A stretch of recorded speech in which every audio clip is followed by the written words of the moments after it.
তাহলে একই জিনিস আমরা যে কুরবানি করব, গরু করি, উট করি, ছাগল করি, ভেড়া করি, যাই করি, গরু, ছাগল, উট, দুম্বা কুরবানি যেটাই আমরা কুরবানি করি, সেই কুরবানিটা করার সময় ছুরি যখন চালাবো কার নাম নিব? জোরে বলেন কার নাম নিব? আরো জোরে বলেন কার নাম নিব? আল্লাহর নাম। আমরা আল্লাহর নাম নিয়ে আমরা জবাই করলাম। জবাই করার পরে এই গরুটা, এই কোরবানিকৃত পশুটা আমাদের জন্য কি হইল? হালাল হইল। কিন্তু হালাল হইলেই সব কিছু তো আর খাওয়া যাবে। একটা পশুর মধ্যে অনেক অঙ্গ প্রত্যঙ্গ থাকে কি থাকে না? যারা বলেন থাকে না? মাথা থাকে, চোখ থাকে, পা থাকে, অনেক কিছু থাকে।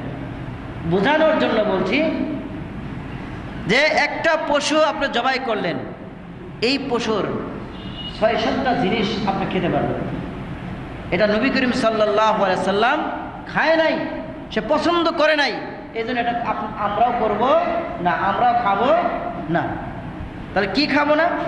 আল্লাহ রাসূল সাল্লাল্লাহু আলাইহি সাল্লাম বলেন আল মারারাতু, এক নম্বর হলো আল মারারাতু, মানে পিত্ত। পিত্ত চিনেন?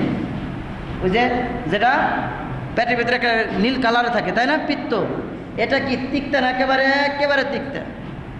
এইটা যদি কোনো রকম যদি একটু কেটে যদি গোস্তের সাথে মিশা যায়, ওই গোস্ত আর খেতে পারবেন?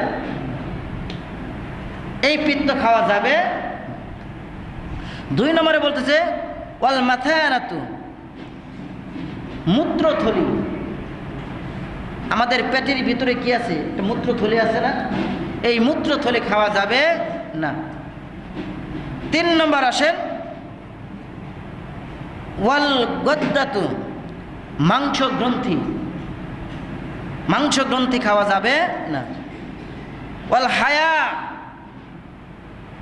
হায়া মানে লজ্জা। হায়া মানে কি? লজ্জা। তার মানে ওয়াল হায়া মানে লজ্জা স্থানের কথা বলছে।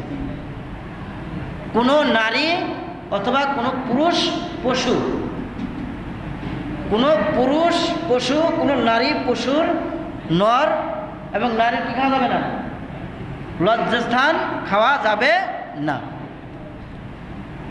এরপরে আসেন ওয়াযাকার ওয়াল উনসাইন, অন্ডকোষ খাওয়া যাবে না। তারপরে ওয়াদ্দাম, এবং রক্ত। পশুতে জব করলেন, জব করার সময় রক্ত বের হয় কিনা? রক্ত বের হয়? আপনি মনে মনে চিন্তা করলেন এত রক্ত বের হইতে শরীর থেকে, একটু বাড়িতে করে ধরে রাখি, পরে খামুনি। খাওয়া যাবে? খাওয়া যাবে না।